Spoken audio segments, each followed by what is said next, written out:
Hello আমার দুষ্টুমিষ্টি বন্ধুরা, কেমন আছো তোমরা? আশা করি ভালোই আছো। ঝটপট হেডফোন নিয়ে বসে পড়ো, কারণ আজকের ভিডিওটা আরও মজাদার হতে চলেছে। দুই বান্ধবী তাদের শ্বশুরকে নিয়ে গ্রামের বাড়িতে গিয়ে কী হল আজকের গল্পে সুন্দরভাবে তুলে ধরব। আশা করি পুরো ভিডিওটা দেখবে আর লাইক করবে। আজকে বলব এই গল্পের দ্বিতীয় পর্ব। যারা আগের পর্ব দেখোনি চ্যানেলে ঢুকে দেখে নাও। চলুন মূল গল্পে যাওয়া যাক। সকালে উঠেই গোলাপি জামাটা পরলাম, তারপর একটা চাদর জড়িয়ে নিলাম। সবার কাছে বলে বের হব। দেখি আব্বা গাড়ির সামনে দাঁড়ানো। উনি আজকে সাদা পাঞ্জাবি আর পায়জামা পরেছেন জামাই আর শাশুড়ি আম্মা বিদায় দিলে গাড়ি নিয়ে সদরঘাট আসলাম। গাড়িতে দুইজন, কোনো কথাই বললাম না। সদরঘাটে এসে রূপালীকে ফোন দিলাম। ওর কথামতো লঞ্চের কাছে গেলাম। একটা বিরাট দোতলা লঞ্চ, দেখে মনে হয় 5 তারকা হোটেল। ড্রাইভার ব্যাগ দুইটা লঞ্চে তুলে চলে গেল, আমরাও লঞ্চে উঠলাম।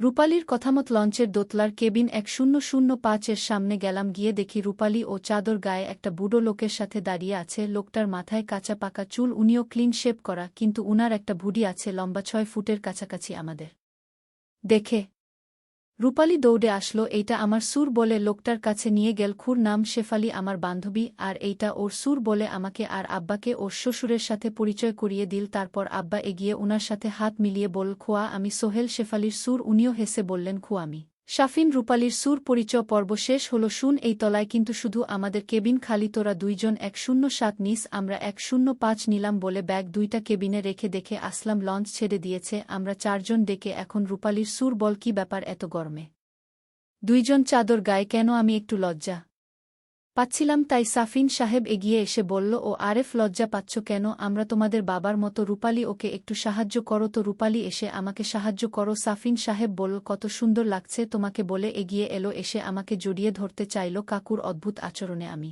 অবাক হয়ে গেলাম। তারপর বলল, চলুন একটু লঞ্চটা ঘুরে দেখি। আমার সুর রূপালীকে আর রূপালীর সুর আমাকে নিয়ে বের হলো। সকাল 9:00টার মতো বাজে। সবাই নাস্তা করলাম, তারপর সবাই কেবিনে চলে আসলাম। রুমে ঢুকেই সুর অদ্ভুত আচরণ করতে লাগল। আমি বললাম, আব্বা এমন করছেন কেন?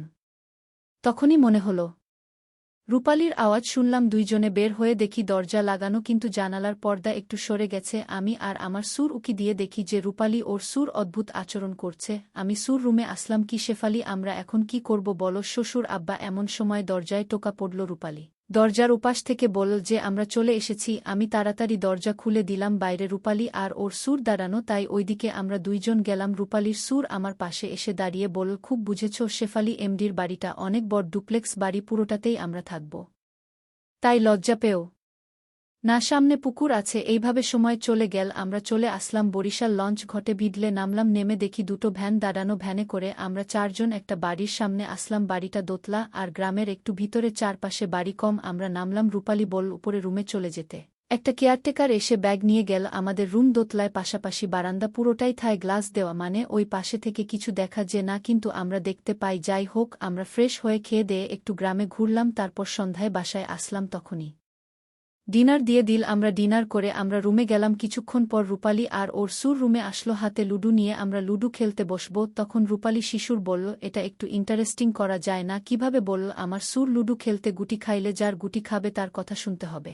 রূপালীর সুর হেসে বল, জিতলে সে যা চাবে তাই হবে। ওকে রাজি? আমার সুর বল, রাজি আমি। আর রূপালীও মাথা না ডালাম যে রাজি। কিছুক্ষণ পর আমার সুর রূপালীর একটা গুটি খেয়ে ফেল, পাকা গুটিটা খেয়ে ফেললেন। আমার সুর হেসে বল, খেয়ে তো ফেললাম, এখন আমি যা চাই তাই দিতে হবে। আমি ভাবলাম রূপালী হয়তো কিছুই বলবে না, কিন্তু ওমা, রূপালী আমাকে অবাক করে দিল। এইবার আমি রূপালীর সুরের গুটি খেয়ে ফেললাম। আমি উনার দিকে তাকালাম, কি হলো কিছু বলো? রূপালীর সুর বলো। আমি আমতা আমতা করতে লাগলাম আর কিছুই বললাম না। তারপর আবার লুডু খেলা শুরু হলো। এরকম অদ্ভুত লুডু খেলা আজ আমি প্রথম খেললাম। এরপর আমরা ঘুমিয়ে পড়লাম। সকালে উঠে আমি আর আমার শ্বশুর ফ্রেশ হলাম, ঘর থেকে বের হলাম। তখন বাজে সকাল 9টা। দেখি রূপালী ওর শ্বশুরের সাথে ঘর থেকে বের হচ্ছে। সামনে এসে রূপালী আমাকে বলে, চল নিচে খেতে যাই বলে আমরা সবাই নিচে নামলাম।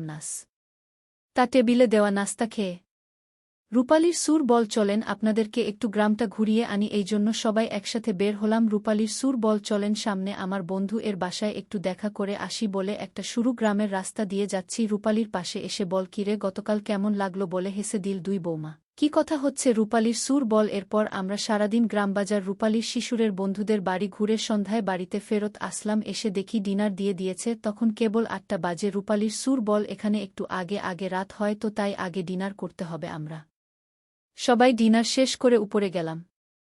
কিছুক্ষণ পর রূপালী আর ওর সুর আমাদের রুমে এলো। কি ব্যাপার, কালকের মতো লুডু খেলবেন নাকি বল? রূপালীর সুর খেলা তো যায় বলে একটা হাসি দিলাম আর সুর। এরপর আমরা সেই অদ্ভুত লুডু খেলায় মেতে উঠলাম। লুডু খেলা শেষে আমরা সবাই তারপর ঘুমিয়ে গেলাম। পরদিন খবর আসলো যে আমার শাশুড়ির শরীর খারাপ, তাই সকালে সবাই ঢাকার জন্য রওনা দিলাম। ঢাকাতে আসার পর লঞ্চ থেকে নামলাম রূপালীর গাড়িতে করে। আমাদেরকে আমাদের বাসায় নামিয়ে চলে গেল। আমার জামাই দরজা খুলল, আমরা দুইজন ভিতরে ঢুকলাম। ব্যাগ নিয়ে আমি রুমে চলে গেলাম আর আব্বা উনার রুমে পড়ে। জানলাম যে শাশুড়ির খুব ডায়রিয়া হয়েছিল। এখন যখন একটু দুর্বল, আমার জামাই এর অফিস খুলে দিয়েছে। নাস্তা করে আমার জামাই চলে গেল। তখন বাজে সকাল একটা। আমার শাশুড়ি বলে যে উনি একটু ঘুমাবেন বলে রুমে চলে গেলেন। আমার সুর বারান্দায় বসলেন আর বললেন চা দিতে। সুরকে চা দিতে গেলাম। উনি দেখি বারান্দার সব কাজ টেনে দিয়ে খবরের কাগজ পড়ছেন। আমাদের বারান্দা জানালার মতো শাটার দিয়ে কাজ লাগানো যায়। এই কাছে বাইরে থেকে ভিতরে কিছুই দেখা যায় না, কিন্তু ভিতর থেকে বাইরের জিনিস দেখা যায়। আমি উনার কাছে চা নিয়ে গেলাম। বাবা, আপনার চা। উনি কাগজ রেখে আমার হাত ধরতে চাইলেন। তাড়াতাড়ি করে আমি রুমে চলে আসলাম, কারণ আওয়াজ পেলাম যে শাশুড়ি আম্মা উঠে গেছে। তখন ফোনটা বেজে উঠল, দেখি রূপালী কল দিচ্ছে, তাই ধরলাম কল। হ্যালো রূপালী, কি খবর তোর? আমরা বাসায় পৌঁছেছি। তোর কি অবস্থা? তোর ব্যাগে আমি একটা স্পেশাল গিফট দিচ্ছি, শুন, পরে কথা বলবো। শ্বশুর আমাকে ডাকতেছে। ভাই, ওকে বাই বলে জাগের ভিতর গিফট খুঁজলাম, দেখে অবাক হলাম। আমরা দুইজন বাসায় আসলাম। ওরা চলে যাওয়ার পর আমরা সিঁড়ি দিয়ে উঠে বাসার দরজা নক করলাম আর গিফটটা আলমারিতে রাখলাম। এরপর রান্নাঘরে গেলাম, দেখি শাশুড়ি রান্না করছে। আমি গিয়ে হেল্প করলাম।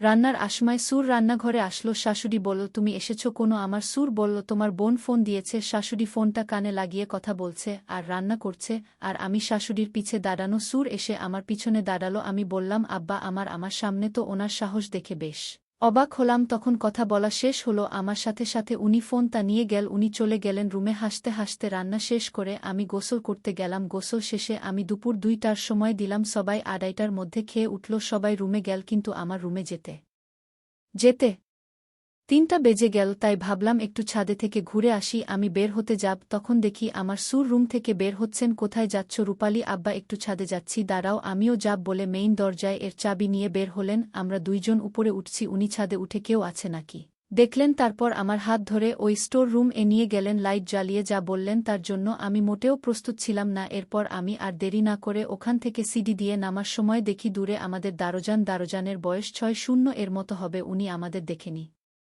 আমি আর আমার সুর সিঁড়ি দিয়ে নামছিলাম। সুর বলে উঠল, ওই যে দারোজান, দেখলে না ওকে? তোমার কেমন মনে হয়? আমি ওর কথাই বলছিলাম তোমার কাছে। আপনি কি বলতে চাচ্ছেন বাবা? কিন্তু তাই বলে দারোজানের পর আমি বাসায় ঢুকলাম। নিচে নেমে সবাইকে বিকালের নাস্তা দিয়ে এলাম। সন্ধ্যা হয়ে এসেছে। আমার জামাইও চলে এসেছে। সবাই মিলে বসে চা খাচ্ছি। আব্বা বলল যে কালকে নাকি তার চাচাতো ভাই আর তার ছেলের বউ আসবেন। কিসব কাজ নাকি আছে? 2 থেকে 3 দিন থাকবে, তারপর চলে যাবে। আম্মা বলল, এটা তুমি কি বললে? আমি তো 3 দিনের জন্য আমার বোনের বাড়ি যাব। তো কি হয়েছে?